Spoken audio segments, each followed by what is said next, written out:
अहम डेवलपमेंट है जी बलूचिस्तान से, जहाँ पे कलअदम तंजीम का सरबरा उसको गिरफ्तार किया गया है। खुफिया रिपोर्ट्स की बुनियाद पर ये ऑपरेशन किया गया, जिसके बाद गुलजार नामी ये दहशतगर्द था जिसको गिरफ्तार किया गया। एक बड़ी डेवलपमेंट है, बड़ी अचीवमेंट है हमारी आर्म फोर्सेस की। प्रोग्राम के हिस्से में डिस्कस करेंगे। फिर आज कौमी सलामती कमेटी का एक अहम इजलास हुआ है वज़ीर आज़म की ज़ेर सदारत, उसमें बड़ी अहम चीज़ें डिस्कस हुई हैं। मुल्क की मईशत को डिस्कस किया गया है, सिक्योरिटी की सूरत हाल को डिस्कस किया गया है, फिर जो सियासी सूरत हाल है उसको डिस्कस किया गया है। मुल्क में आम इंतखाबात के हवाले से भी डिस्कशन हुई है और अहम लोग उस कौमी सलामती कमेटी के इजलास में मौजूद थे। वज़ीर आज़म खुद प्रिजाइड कर रहे थे, तीनों मुसल्लह अफवाज के सरबराहान उसमें मौजूद थे, DGISI उसमें मौजूद थे, फिर वफाकी वज़रा और चारों वज़राए आला भी इस कौमी सलामती कमेटी के इजलास में मौजूद थे। प्रोग्राम में इसको भी डिस्कस करेंगे। मेरे साथ मौजूद हैं lieutenant general retired Naeem Khalid Lodhi साहब, सीनियर डिफेंस एनालिस्ट हैं, फॉर्मर डिफेंस मिनिस्टर हैं। Sir thank you very much for joining me. अस्सलाम वालेकुम। जी वालेकुम अस्सलाम रहमतुल्लाह। सर कैसे हैं आप? खैरियत से हैं? ठीक ठाक हैं? मैं बिल्कुल ठीक हूँ, थैंक यू। सर सबसे पहले तो बताइएगा, ये जो बलूचिस्तान में कार्रवाई हुई है एक बड़ी अचीवमेंट है हमारी आर्म फोर्सेस की, कैसे देख रहे हैं सर आप इसको? जी, ये जो इमाम गुलजार नामी शख्स पकड़ा गया है, ये कोई आम ऑपरेटर नहीं था जी। जो समझने की बात है। मेरा ख्याल हमें खराज तहसीन पेश करना चाहिए और मुबारकबाद देनी चाहिए अपनी इंटेलिजेंस एजेंसीज को। या आप यूँ समझे कि कुलभूषण यादव के पल्ले का या कम से कम उससे ऊपर नीचे का ये ऑपरेटर था, बिल्कुल ठीक, उससे ज्यादा अहम था, इसलिए कि ये खुद हेड कर रहा था जो नई इन्होंने बनाई बलूचिस्तान नेशनल आर्मी BNA जी, जो कि बहुत सारी छोटे छोटे जो इनके टुकड़े उनको मिला के बनी थी बलूचिस्तान लिबरेशन आर्मी। बल्कि इनको मामलत हासिल थी TTP की भी, इनको मामलत हासिल थी ISKP की भी। तो इस लिहाज से ये एक बड़ी इंपॉर्टेंट ऑर्गेनाइजेशन को हेड कर रहे थे। बिल्कुल ठीक। और फिर एक और बात जो आपके नाज़रीन को मालूम होती है वो ये कि जो इस किस्म के लोग होते हैं, दुश्मन की इंटेलिजेंस एजेंसियां इंश्योर करती हैं कि वो जिंदा ना पकड़े जाएं। बिल्कुल ठीक। उन्होंने अगर पकड़े जाने का इम्कान हो तो इनको मारने का इंतजाम किया होता है। बिल्कुल ठीक। तो मैं समझता हूँ कि बड़ी चाबकदस्ती के साथ, बड़ी होशियारी के साथ हमारी इंटेलिजेंस एजेंसीज ने काम किया है कि इसको पकड़ा है, जिंदा पकड़ा है। और उसका ये फायदा है कि फिर अभी आप इसके नेटवर्क की बुनियाद पर और आगे पता लगाएंगे कि क्या किस तरीके से कहाँ कहाँ इनके ताने माने जाते हैं, मिलते हैं। और उम्मीद है कि इस बड़ी ब्रेक थ्रू के बाद कम से कम बलूचिस्तान में आपको एक अमन की कैफियत नजर आएगी इंशाल्लाह। बिल्कुल ठीक, इंशाल्लाह। सर थोड़ी सी डिस्कशन मजीद सर, इस तरह के वाकयात में हमने देखा है कि नॉर्मली बैक एंड पर इंडियन इन्वॉल्वमेंट होती है, इस तरह के लोगों को बैक कर रहा होता है इंडिया। आपके ख्याल में ये कितनी बड़ी नाकामी है भारत की? जी, ये तो मेरा ख्याल है कि वहाँ तो आज सफेद मातम बिछी होगी, क्योंकि इस किस्म के ऑपरेटर बड़ी मुश्किल से तैयार होते हैं। आपने इसकी अगर हिस्ट्री पढ़ी हो, आप तक पहुंची हो, तो पता होगा कि ये कब से ये मुख्तलिफ काम करता रहा और फिर ऐसे आगे चलता रहा। और किस तरीके से इसको एम्बेड किया हुआ था, किस तरीके से इसको मैच्योर किया गया, फिर किस तरीके से भी हाल ही में सबको इकट्ठा करके जब ये अफगानिस्तान में नई हुकूमत आई उसके बाद एक दफा तो इनके सारे ताने बाने टूट गए थे ना जी।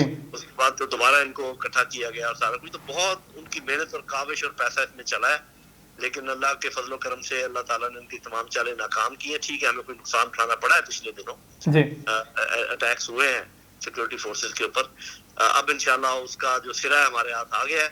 उम्मीद है कि इंशाल्लाह बहुत एक मैं पैगाम जरूर देना चाहूंगा आपको, जो हमारे यूथ हैं जो हर्जा सराई करते हैं अपनी फौज के खिलाफ, इंटेलिजेंस एजेंसीज के खिलाफ, तो उनको मैं ये जरूर कहूंगा, देखें गलतियां सबसे हो सकती हैं, गलती की निशानदेही करना कोई बुरी बात नहीं है, आप जरूर कीजिए। किसी इंडिविजुअल के मुतालिक अगर आपने कोई ऐसा एक्शन देखा है जरूर उसकी बात कीजिए, लेकिन पूरी फौज को लपेट लेना, सारे जर्नैलों को लपेट लेना, सारी इंटेलिजेंस एजेंसीज को ये कहना कि ये करते हैं वो करते हैं, ये बहुत खतरनाक बात है। अगर हम आज महफूज हैं तो इसी फौज की वजह से महफूज है, इन्हीं इंटेलिजेंस एजेंसीज की वजह से महफूज है। और जो हमारे ऊपर एक छत है प्रोटेक्शन की, खुदारा इसमें सुराख न कीजिए। ये आपके ऊपर अगर खुदा न खास्ता कमजोर होकर गिर गई और दुश्मन ने इसको गिरा दिया तो फिर कोई आपकी हेल्प के लिए नहीं आएगा, फिर आपकी माएँ बहनें आप खुद दुश्मन के रहमो करम पर होंगे। तो खुदारा ऐसा काम न करें कि जिससे आप अपने हाथ और टांगे काट दें। बिल्कुल। अच्छा सर, ये भी बताइएगा कि हमने देखा कि इस तरह के नेटवर्क्स को बड़ी फंडिंग हुई भारत की जानिब से और इन्होंने बहुत ज़्यादा यूथ को वहाँ पे एक्सप्लॉइट करने की कोशिश की। अब इस गिरफ्तारी के बाद और डेफिनेटली इसके बाद और बहुत सी चीज़ें होंगी जो आने वाले दिनों में हम देखेंगे ऐसे गिरफ्तारी की वजह से, और इंशाल्लाह हमें बहुत सी कामयाबियां भी मिलेंगी। फिर हमने ये भी देखा कि इस तरह के लोग पाकिस्तान में जो डेवलपमेंट है उसमें भी रुकावट बनने की बड़ी कोशिश करते रहे। इनफैक्ट सी पैक को सबोटाज करने की बड़ी कोशिश की। तो आप क्या समझते हैं कि ओवरऑल पर्सपेक्टिव में ये कितना अहम होगा, और बलूचिस्तान के अंदर जो हालात को ख़राब करने की भारत बार बार कोशिश करता है, अब उसके लिए कितनी की प्रॉब्लम्स हैं वहाँ पर? जी देखिए, ये तो अभी उसकी स्टेटमेंट में जो कन्फेशन स्टेटमेंट है उसमें आ गया ना, उसने बताया कि हम क्या कुछ कर रहे थे जी। और उसने कहा कि जितनी भी काम थे ये पाकिस्तान के खिलाफ थे और बलोचों के खिलाफ थे जी।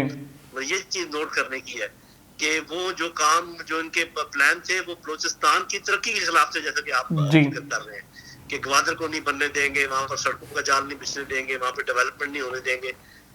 तो ये साफ ज़ाहिर है कि पाकिस्तान की तरक्की में रुकावट डालने की काविश थी और बहुत बड़ी कोशिश थी। और ये जो हमारा मैं तो हमेशा से कहा करता हूँ कि पाकिस्तान इतना गरीब हो नहीं सकता जिस तरीके से हमारे इकोनॉमी में घुटने लगे हुए हैं। ये कुछ हमारा किया कराया भी बहुत है, इसमें कोई शक नहीं, लेकिन इसमें बैरूनी आदमी है। जब तक हम ये बात नहीं समझेंगे हम मुकम्मल तौर पर बहरान पे काबू नहीं पा सकेंगे। तो मेरा ख्याल इसकी कन्फेशन स्टेटमेंट के बाद तो अब ये चीज क्लियर हो गई है कि वो ना सिर्फ ये कि पाकिस्तान के खिलाफ जो काम कर रहे थे, वो बलोचों की इंटरेस्ट के खिलाफ भी काम कर रहे थे। बलोच भाइयों को, बहनों को ये समझना चाहिए कि ये कौन लोग हैं और ये क्या चाहते हैं। बिल्कुल। अच्छा सर, थोड़ा सा आगे बढ़ते हैं। कौमी सलामती कमेटी का आज एक अहम इजलास हुआ है, काफ़ी चीज़ें उस पर डिस्कस हुई हैं। एक तो ओवरऑल जो एलामिया है आप उसके ऊपर क्या बात करेंगे, जो जो चीज़ें उसमें डिस्कस हुई हैं, फिर आगे चल के थोड़ी सी और चीज़ों को भी मैं आपसे डिस्कस करना चाहूँगा। जी, उस सिलसिले में तो मैं सिर्फ ये कहूँगा कि हुकूमत की जो मंशा थी, जिस तरीके से उन्होंने एक करारदाद पास की थी कौमी असम्बली में, ये जो वर्डिक्ट आया है सुप्रीम कोर्ट का उसके खिलाफ, जो कि बताते खुद कॉन्स्टिट्यूशन की खिलाफ वर्जी है, क्योंकि कॉन्स्टिट्यूशन में लिखा हुआ है कि आप इस तरीके से कौमी असम्बली में कुछ चीज़ें जो आप बात नहीं कर सकते, और उसमें ये भी शामिल है कि आप अपनी जुडिशरी के खिलाफ इस तरीके से वहाँ पर बात नहीं कर सकते। वो उन्होंने की है तो खुद ही कॉन्स्टिट्यूशन को तोड़ा।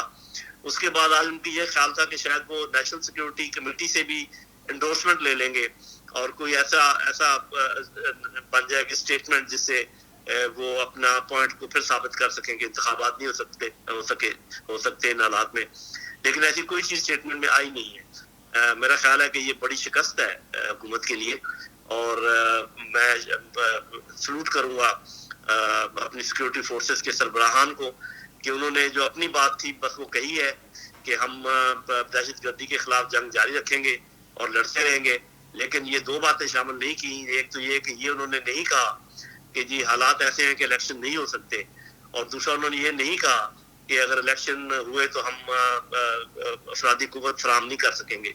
ये दो चीजें उनसे निकलवाना चाह रही थी मेरा ख्याल है हुकूमत, जिसमें वो नाकाम हुई है। तो सर, अभी जो गवर्नमेंट की इंटेंशंस हैं, एक तो फैसले से पहले ही गवर्नमेंट ने बातें करना शुरू कर दी थी कि फैसला अगर ये आया तो हम उसको तस्लीम नहीं करेंगे। फिर अभी कौमी असम्बली से इस तरीके से करारदाद मंजूर करवाना, और उस करारदाद के सिग्नेटरीज भी ज़्यादातर वो अरकान हैं जो कोई बहुत प्रोमिनेंट पॉलिटिशियंस नहीं है, उन्होंने सिग्नेचर्स नहीं किए उस पर। इसको सामने रखते हुए आप क्या समझते हैं सर, अगर गवर्नमेंट वाकईतन सीरियसली नहीं लेती इंतखाबात को और नहीं जाती 14 मई को इंतखाबात के हवाले से फैसिलिटेट नहीं करती इलेक्शन कमीशन को, फिर क्या होगा सर मुल्क में?